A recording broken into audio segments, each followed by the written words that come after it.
success. This is from Affirmations for Self-Healing by Swami Kriya-yoga.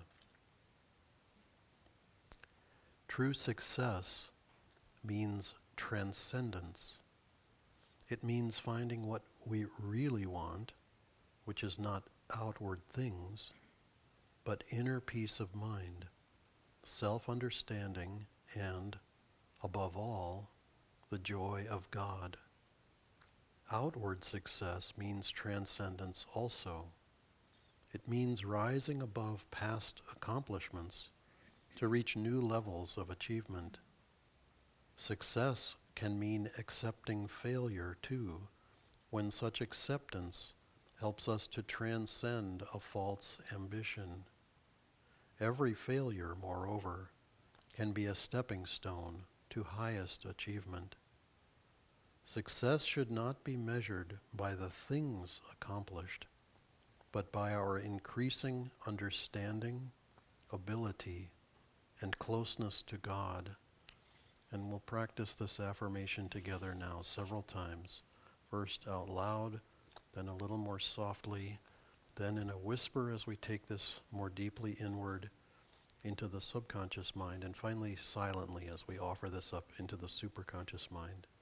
Please repeat after me. I leave behind me both my failures and accomplishments. What I do today will create a new and better future, filled with inner joy. I leave behind me both my failures and accomplishments.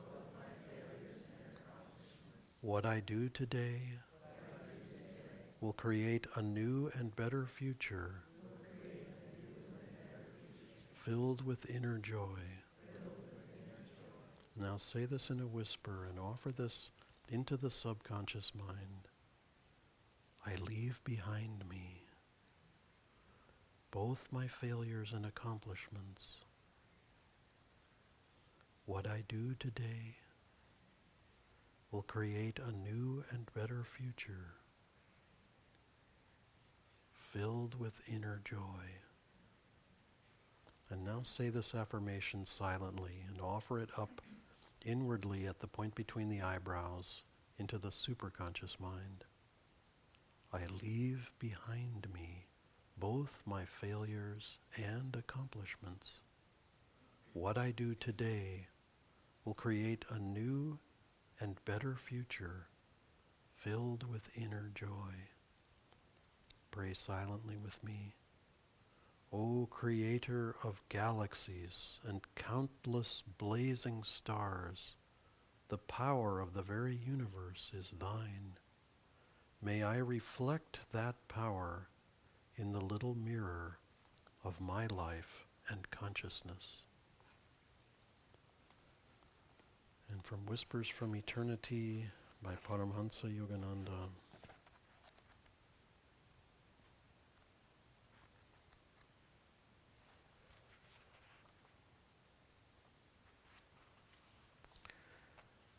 Open our heart bud to thy love, and let the fragrance of our love escape its prison of ego to merge in thee. On winds of cosmic perception, may our fragrance be swept to thy temple of infinity.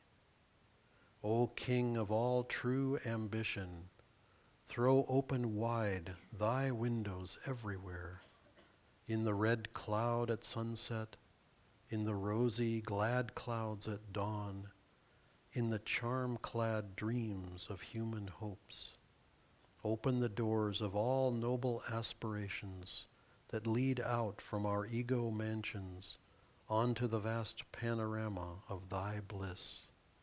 Let our fragrance blow with thy breath, reminding all nature of thy unseen presence. Om. Peace. Amen.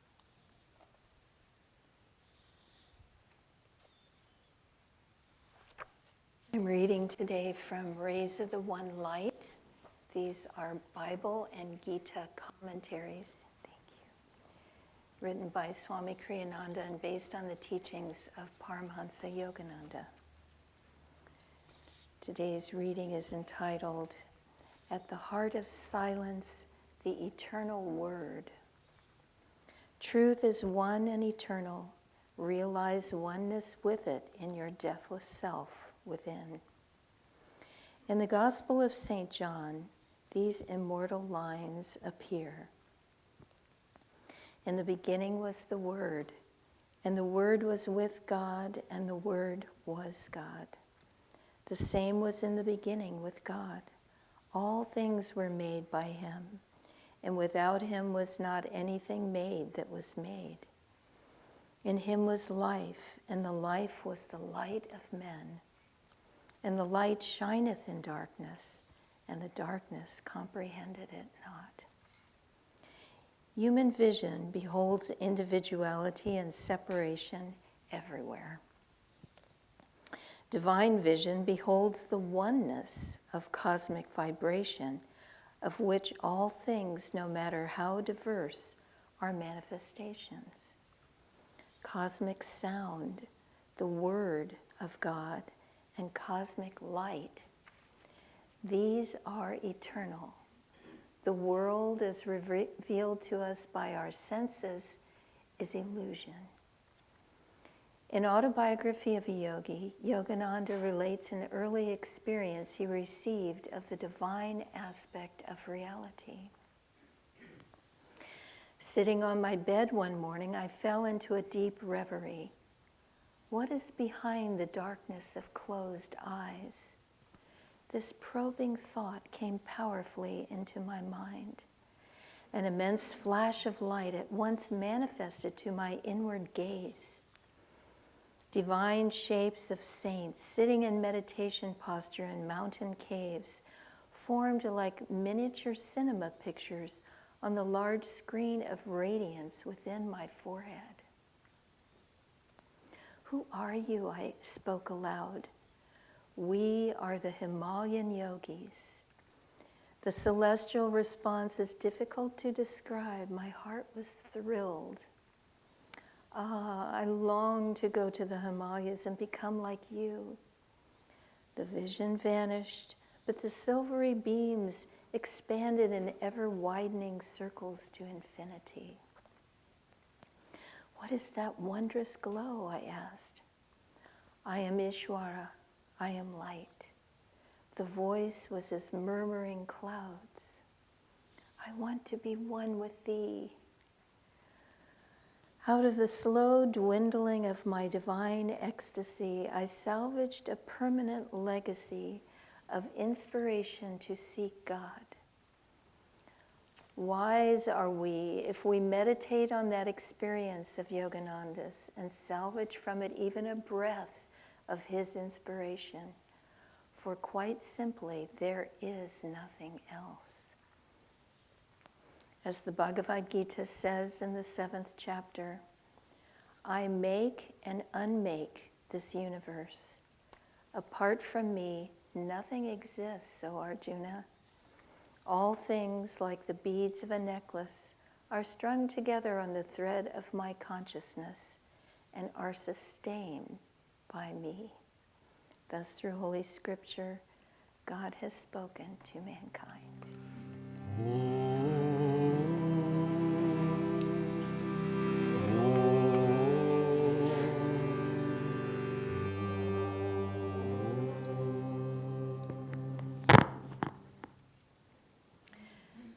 All things are strung together like the thread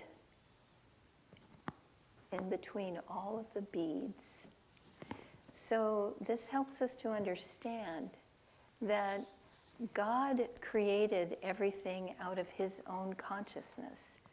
Before this creation was, God was unmanifest. And the Indian scriptures say that he took just a little tiny portion, 1% of that unmanifested consciousness and vibrated it. And that vibration became duality. Just like we can strike a tuning fork and the two tines of the tuning fork vibrate until they seem to be one. Swami used to describe that phenomena like a fan. You see the blades of the fan and they're separate. But when there's movement and enough movement and it's spinning, it looks like a disc. It gives the impression of solidity. And that's how this world was manifested by God. He sent out that word, that sound. Word is a way of manifesting thought. When we speak, we're conveying our thoughts, and that's what God did. He thought this universe, or this dream universe. He thought it, and he spoke the word. Let there be light, and there was light. So that sound is the Om vibration. And Chaitanya is going to sing a beautiful song about Om a little bit later. But that sound is very important to us, because if we look within on deeper and deeper levels, we realize that we are vibration. And that's what science tells us too. Science is saying that the universe looks more and more like a thought.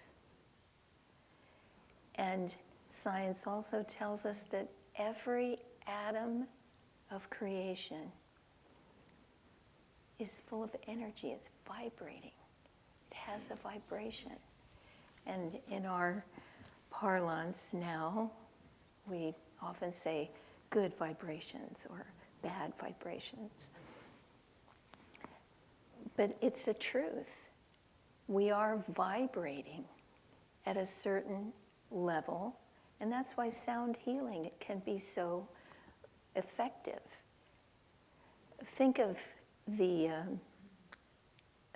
way in the Iraqi war, they figured out a way to block sound, to neutralize sound, so that the tanks couldn't be heard from a distance. And we have sound-canceling headphones now, which if you've ever been on an airplane are incredibly wonderful.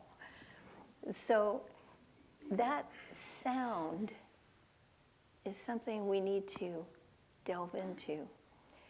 The scriptures say that God manifested himself in primarily 8 different ways: wisdom, power, peace, calmness, love, joy, light, and sound.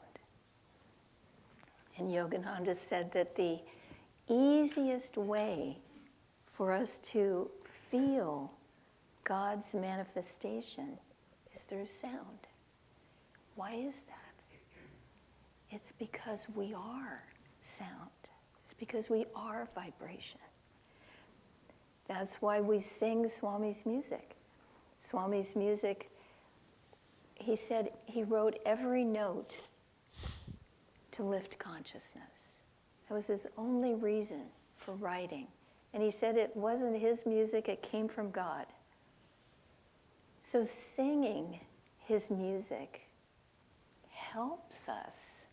It changes our vibration. It lifts our vibration.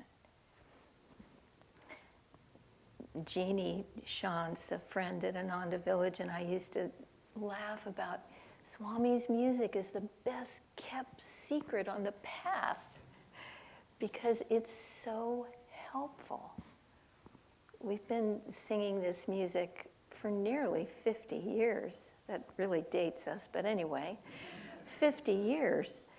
And so when something comes up in our lives, because inevitably that's what we're here for, to have test after test after test, I don't think it's really fair, but anyway, when these trials come, what happens? Words of Swami's music come into our minds and our hearts, and they help.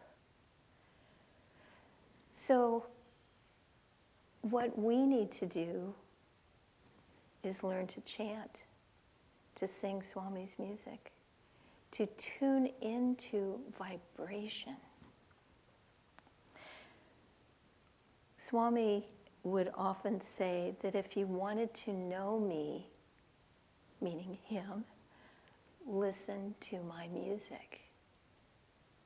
And if you want to feel in tune, sing my music. So we have these tools on our path. I often think it's like an incredible banquet hall, and there's just this an amazing array of foods that we can enjoy and taste and try. And that's what it's like on our path. We have so many, many things. You could think of them as having a vast toolkit. And if you are depressed, well, play this song. And if you need help emotionally, try this one. There's just so much there. The Om technique of our path is very, very important to tune into the subtler realities.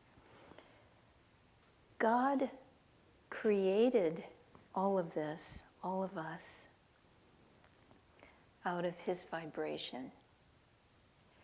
But he's not limited to this vibration any more than we are limited to our dreams. God is way beyond anything that happens in this world. But that vibration is available to us. We can trace back a popular method for finding God in India has traditionally been to ask, who am I? And to go deeper and deeper and deeper until finally we, like peeling an onion, layer after layer after layer, until finally we realize that self, that core vibration that manifested us. That's our job on earth, to become self-realized, to go beyond the dream, to look beyond appearances, to go deeper. I was reading an article, a sad article the other day, about a young man who was mentally ill and was recently killed, subdued and killed on a New York subway, just because he was acting wild. Wild can be scary to people. And this reporter had taken the trouble to go deep into his life and to realize and document all the trauma that this young man had had in his life. Very tragic. And there's so much pain, so much violence and unhappiness in this world. But we can look beyond that to the soul level. And as I was thinking of this young man, I thought he had to learn all these lessons, but his ultimate story will be greater than any epic novel that we have on earth. It will just be a journey of that soul through so many lifetimes, learning so many lessons, until finally he realizes his own true nature, that essence that is God. And so let us look beyond what we see on the surface. of people, of things, of this world in general, and look for the light. That's the most important thing. To try to see God, even in the craziest politics, even in all the wars and suffering and famine and grief, all the trauma, personal and national, all the global commotion of this world, and try to find that stillness within, because then everything changes. This illusion, like the reading was saying today, this illusion will evaporate, and the truth will be revealed, that God is ever present in our lives. He's not out there, He's with us.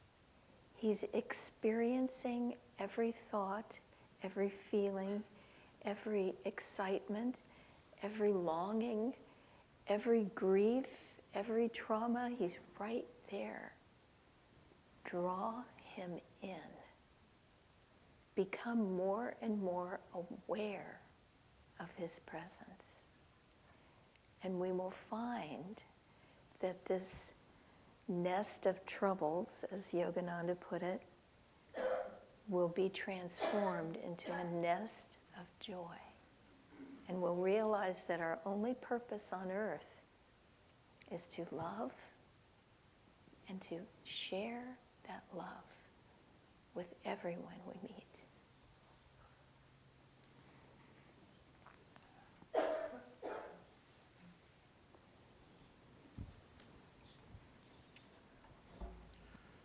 That introduction Nirmala gave to Swamiji's music is a perfect segue for what I wanted to do, which is share a little bit. I won't sing the song that we already sang, but I will refer to it. The second verse, Nirmala was referring to the challenges and the tests that come to us. And Swamiji referred to them in that verse. He said, some people think to harvest happiness by weeding troubles, easing every stress.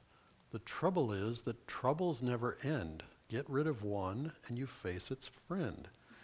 And you know, you think, and if the song stopped right there, you'd kind of be going, well, now wait a minute here. Where are we going with this? But then he says, it's in your heart. It's in your heart. The songs of joy resound. You'll hear but echoes in the world around. Wind on a hill sounds lonely if you're sad, free if you're free, cheerful if you're glad.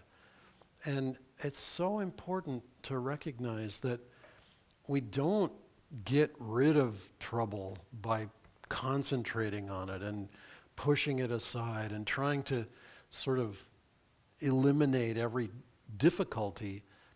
We get it by focusing on the light, focusing on the joy, focusing on the love. That is what we are made out of, and that leads me to the song. I wanted to just sing a verse. I sang the whole song on Friday night, but this is the first verse of O Master.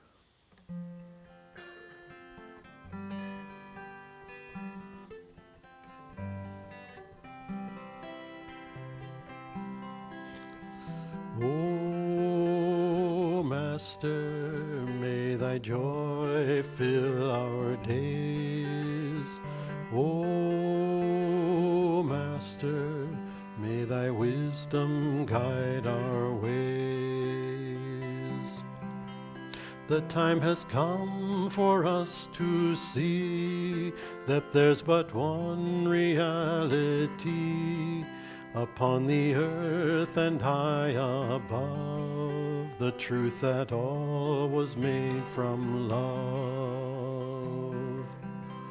A love that calls to us to fly above the hills, above the sky, above the storms, above the pain, a land where peace and laughter reign.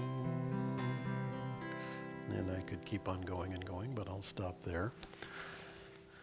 And just, it's hard to add anything to Swamiji's music, and I sort of hesitate to try because the music speaks for itself and stands on its own. But there's this, as Nirmala alluded, there's this uplifting vibration because every word, every note, every image is all based on that upliftment. And so if we think of the year that's coming, if we think of our lives and reference the song, we are made out of divine love. We're made out of light, as Nirmala said, we're made out of sound. That vibration of Om is literally the fabric that is our lives. And it's easy to kind of get hypnotized into looking for something outside of that and sort of reaching for it, kind of like, I don't know if this ever happened to you as a kid, but it certainly happened to me. The classic image of the kid at the candy store with the nose up against the glass, and the nose is all smushed against the glass because it looks really, really awesome in there. There's donuts and there's whatever, ice cream. I mean, whatever it is, it's sweet and it's yummy and it's like, I gotta have that. And there's this natural grab, I want that, gimme. But here's the thing. There aren't that many, especially as we go along the path, what will uplift? If you turn on the TV set or if you get on the internet, it's not that you can never find it. You can, and you have to really look for it.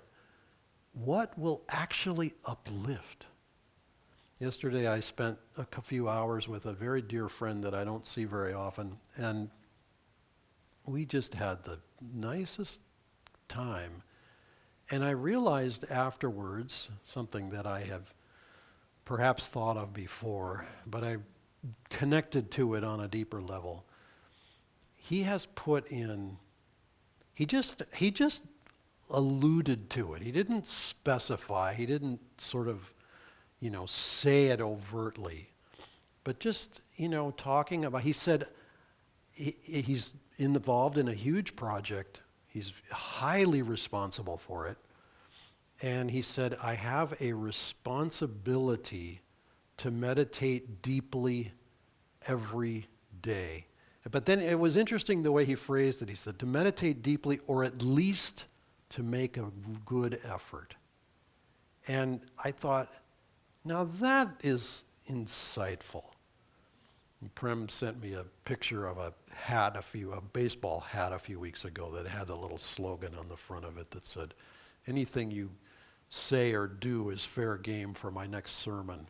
So, and fortunately, my friend is well aware that he's fair game for the next sermon. But, we were both uplifted by that connection. And it's partly because we so seldom see each other, but it's also from that deep, this is maybe the wrong image, plowing of the soil of consciousness. Another image, maybe the more helpful one is, when we meditated, we had a friend visit us some days ago last week, and we met here in the temple. And when she came in, she said, I feel God in this space. And I said to her, well, part of the reason why is because deep meditation has happened in this place. And it so happens that we just had our all-day meditation not that long ago, a week before that or something. And those vibrations linger. Well, they also keep weaving their way through our consciousness. And it's one of the reasons why Nirmala recommended Swamiji's music and chanting, because it has this way of reminding us. Because otherwise it's just easy to get caught in the drama. There's plenty of drama going on, good Lord. You know, look, I mean, she referenced enough of it, I don't need to go further with it, but I mean, there's lots of drama out in the world, and we can just get ourselves tangled up in it and tugged off to the side big time. And where do we find ourselves? I mean, more or less in a ditch. I mean, it's not, and it's, you know, you think of a ditch, it's not really a nice place to be. Stay on the highway, stay on the flow. I was thinking of what does it take, or what would be a helpful image for this year? Because on one level, I don't know if you've ever had this experience. We can stop time. We think time is like this immutable whatever. It's actually highly malleable. You know, I mean, the classic image is the time that you spend sitting in the dentist chair versus the time that you spend falling in love with your beloved, you know, where it's like, boom, it's just, 6 hours have gone by and it's like, good Lord, I'm late. Where do I go? What, I got to get out of here? Or in the dentist chair, it's like, good Lord, this is going to go on for another 45 minutes. Swamiji said he used to, because he never took Novocaine, which it's like, okay, thank you. Thank you for that helpful image, but I'm sorry, I'm taking the Novocaine. But he said he would do one of two things. When the pain came, because inevitably there would be pain, they'd be drilling or they'd be doing whatever. He said he would go right into the center of the pain and say to himself, mentally affirm, but it's also a truth, this is a sensation. Not push it away, but just say, this is a sensation. This is information that is coming to me. And then if he couldn't avoid it or, withdraw from it by going through it, he said, I would focus on solving some philosophical problem or writing the next, whatever. It's like, okay, wow, that's impressive. But, think about all the things that we try to push away. They are information. They're trying to tell us something. God is in every moment and in every situation. It isn't always easy or pleasant to try to ferret out what is that message, what can I learn. But think of this year in this way. The stopping time image has to do with focus. Think of focusing like you would have to focus. We watched a charming little video of living to 100 recently. What does it take, the blue zones, that whole thing. And it's quite fun. And if you haven't seen it, it's well worth seeing. You can find it on something out there in Netflix, I think. But anyway, this little lady, Japanese lady who was 100 and something, 102 or whatever, she picked up a needle and she threaded it. She was not wearing glasses and she nailed it the first time. Just bam. Thread, needle, boom. And it wasn't like one of these big hoops or something. I mean, it was just a tiny little needle with a thread. And, but think about that. You thread the needle of your consciousness with light and send that light right through the year. Send it right through all the beads of, just like Nirmala's mala, all the beads of creation, the planets, the stars, the circumstances of life, the people around you. That consciousness is in all of them. Certain ones we say, oh, well, I like this kind, and I really don't like that kind. But God's in all of them. We have a unique challenge this year, wherever you find yourself on the political spectrum, there's somebody who's different from that. Okay? We know that. God is there too. God is in all of it. Let us bring that blessing of knowing that, of realizing that into everything that we do this year. We may think, oh, well, I mean, after all, who am I? I'm just one person. Yeah, but one person interacts with other people, interacts with family. All of us have the responsibility and the opportunity to share love, light, upliftment, even to people who aren't interested in something overtly spiritual. Everybody wants joy. You know, it's just that the kid with the nose at the candy store is thinking, okay, well, the joy is in the donut. No, the joy is not in the donut. The joy is in the thrill of the taste. And it's in the reaching. But the joy is already inside. And so we can learn to not reach out so far, but learn to reach in. The friend who visited here and said, I feel God here, and I talked about the meditation, that stillness, which is what the creation was built on, started with stillness, then it became vibration. But we have the potential to go back to that stillness and touch it every day. If we will dip into that well with a nice big ladle, a glass-sized ladle, and take a good swig of it, a good drink of it every single day, every day will be different from what it used to be. There will be blessing and peace and joy and light and love flowing into that day that wasn't there before, as long as we will hold that stillness and carry it with us throughout the day and throughout the year. That blessing can be not only ours, because we can't hang on to it as a personal possession, but if we act as an instrument for it, then it can flow through us, and then we do have it. Then it is ours, as long as we're giving it out to other people.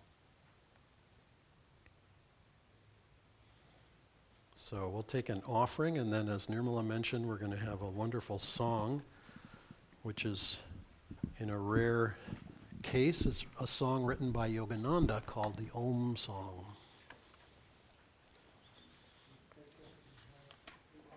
Why don't you talk to the microphone here? Take what you have to offer and hold it in your right hand and repeat after me. Divine Mother, Divine Mother, we offer to Thee the fruit of our labors. the fruit of our labors. May it serve to spread May it serve to spread Thy message of self-realization Thy message of self-realization to truth-seeking souls everywhere. to truth-seeking souls everywhere. Om. Peace. Amen. So, Alan, if you can turn mine off, I'm not singing.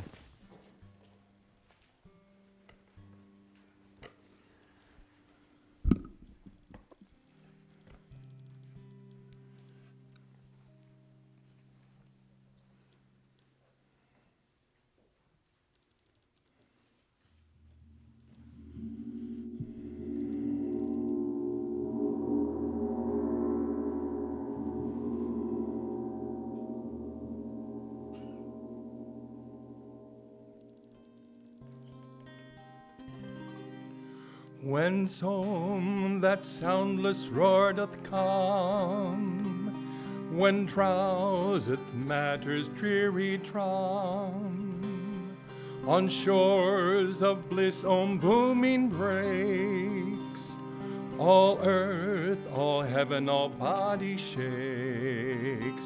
The bumblebee now hums along, baby Om doth softly sing his song. From Krishna's flute the call is sweet, 'tis time the watery God to meet. Cords bound to flesh are broken all, vibrations burst and meteors fall. The hustling heart, the boasting breath, no more shall cause the yogi's death. The God of fire with fervor sings, Om, Om, his joyous harp now rings. Prana, God with power sounds, the wondrous bells the soul resounds. All nature lies in darkness soft, the star divine is seen aloft. Subconscious dreams have gone to bed. 'Tis then that one doth hear Om's tread. Oh, upward climb the living tree. Hark to the cosmic symphony. From Om, the soundless roar from Om, the call for light or dark to roam. From Om, the music of the spheres. From Om, the mist of nature's tears. All things of earth and heaven declare, Om, Om, resounding everywhere. From Om, the music of the spheres. From Om, the mist of nature's tears. All things of earth and heaven declare, Om, Om, resounding everywhere.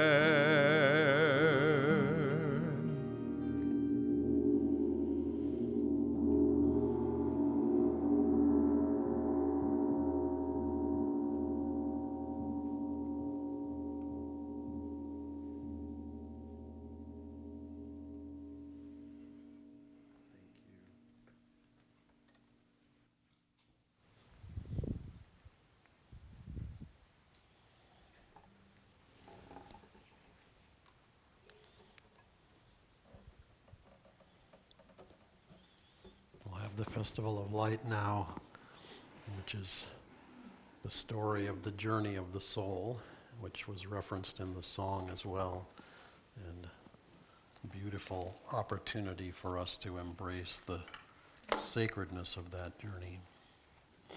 Let us lift up our hearts in a festival of light. The essence of this ceremony has been passed down from ancient times.